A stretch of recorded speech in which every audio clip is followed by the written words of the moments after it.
All right, on page 342, we're talking about inequalities in one triangle. We're going to use the exterior angle inequality theorem, and we're going to use the angle side inequalities.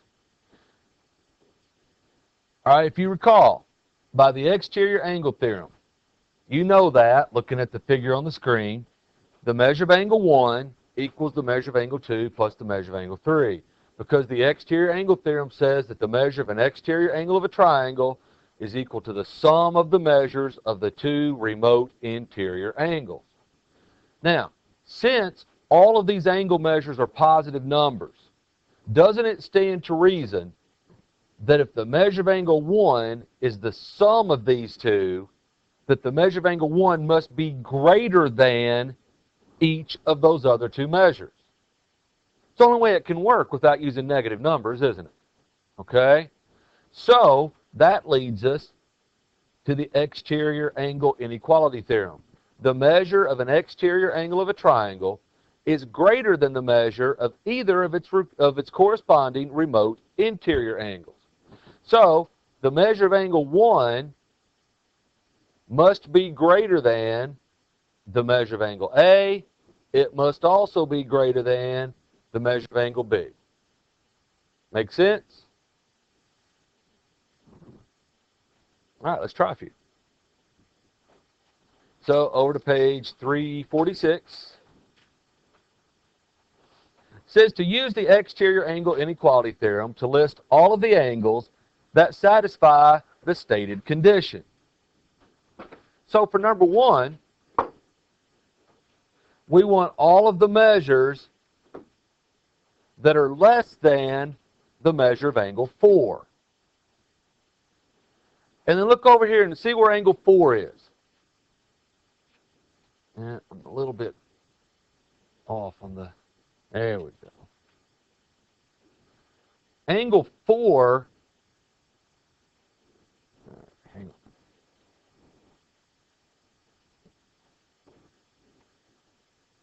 Angle 4 is an exterior angle of this red triangle right here. So, according to the exterior angle inequality theorem, the measure of angle 4 is greater than the measure of each remote interior angle, which is the same as saying that the measure of each remote interior angle is less than the measure of angle 4. So, if the measure of angle 4 is greater than the measure of angle 1, that means the measure of angle 1 is less than the measure of angle 4. Actually, it says list all the angles. I don't have to say measure, do I? Said it again. So, angle 1. And what other angle measure are we positive is less than the measure of angle 4? Angle 2.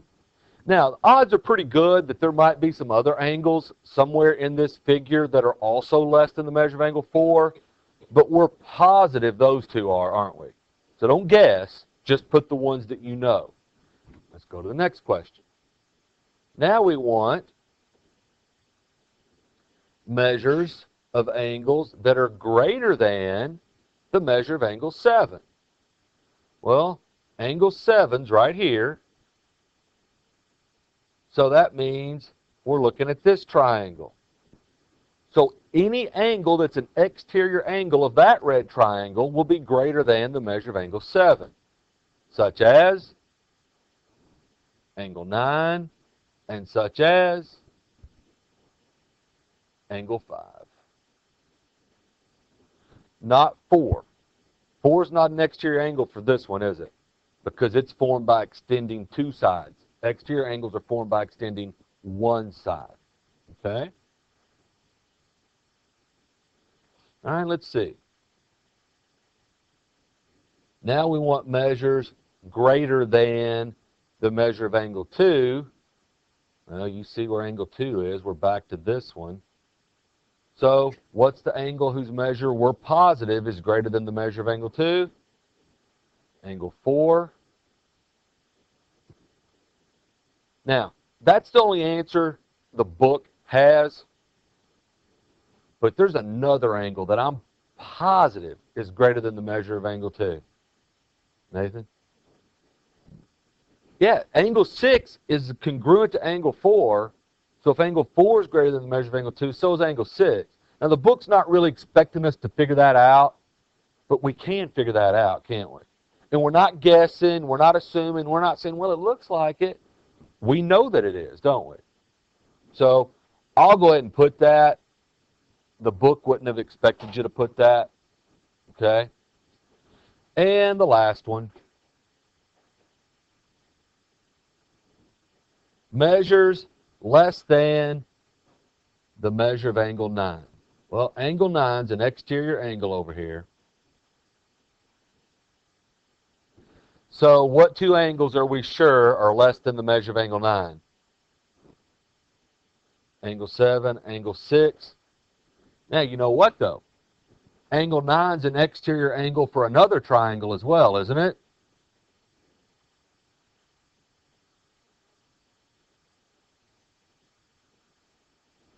So what else has a measure less than the measure of angle 9? Angle 1 and 2. Has to be 2 as well, doesn't it? Okay? Because this angle would be less than the measure of angle 9.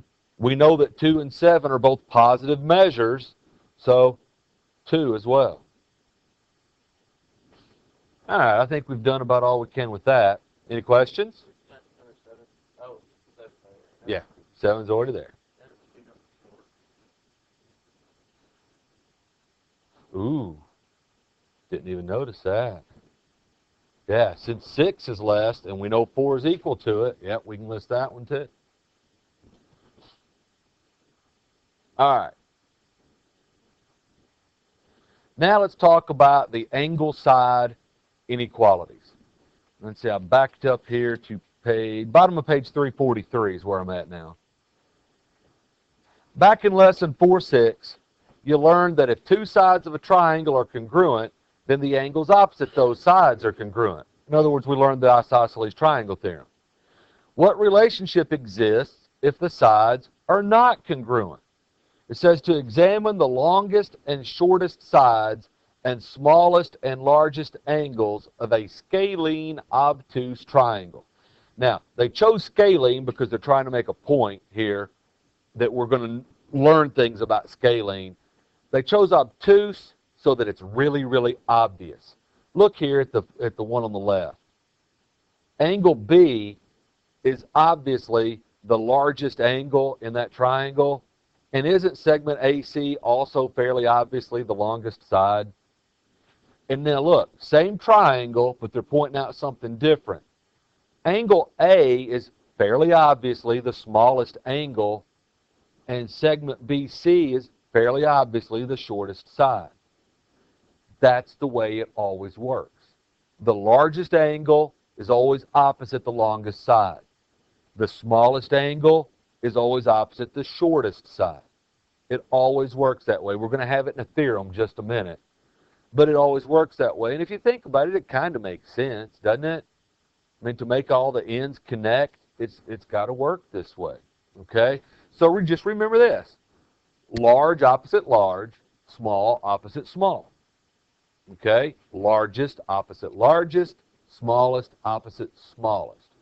Now, I highlighted it here for you. Notice that the longest side and largest angle of triangle ABC are opposite each other.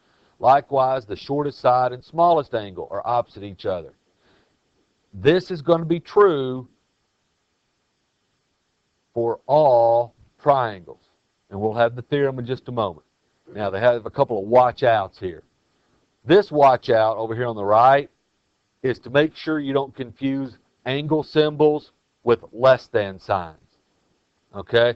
Because that looks to me like an angle symbol. It also looks like an L, and it also looks like a less than sign.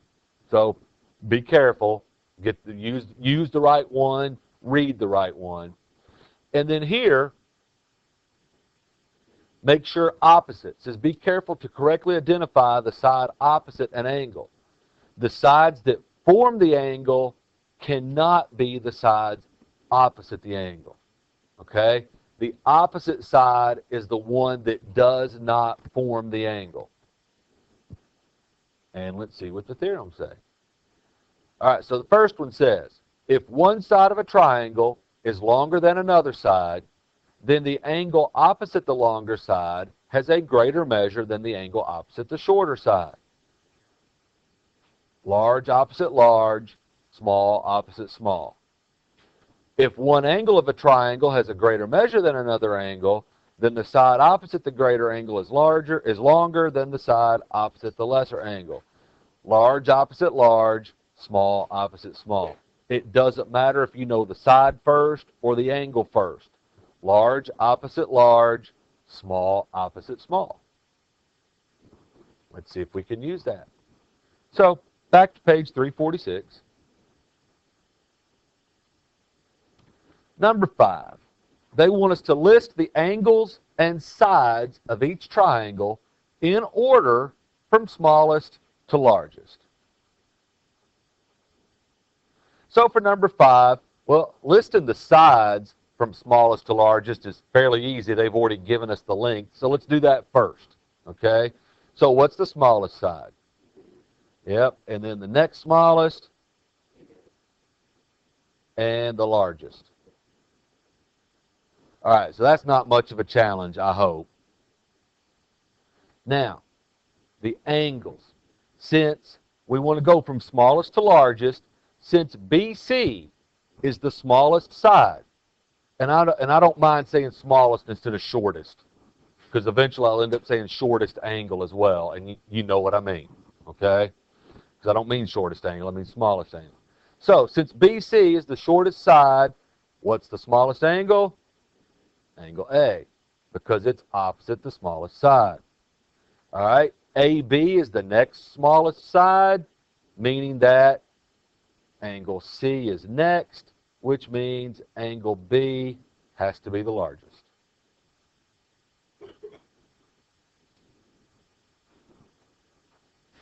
All right. To do number 6, the first thing I need to do is figure out what the measure of angle K is, isn't it? Because I need to know the measures. I need to be able to put something in order. So, let's see. What's the measure of angle K have to be? 47. So I'm going to go ahead and fill that in. And now I'm in business. This time I'm going to list the angles first because I've got them. So angle J is the smallest. Angle K is the next smallest, with angle L the largest. So then, since angle J is the smallest angle, what must be the shortest side? KL. Angle K is next smallest, so what's the next shortest side? Segment JL, leaving what to be the longest side? Segment JK. Isn't it kind of cool it works this way? I think it's kind of cool it works this way. Number 7. The supports on a hang glider form triangles like the one shown. Which is longer? The support represented by segment AC, that one, or the support represented by segment BC, that one. All right, so which one's longer? BC. Segment BC is longer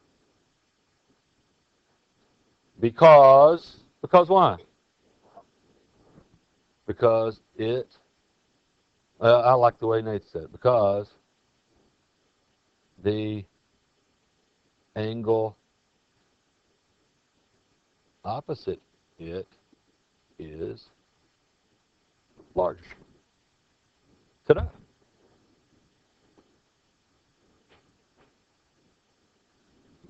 Got it.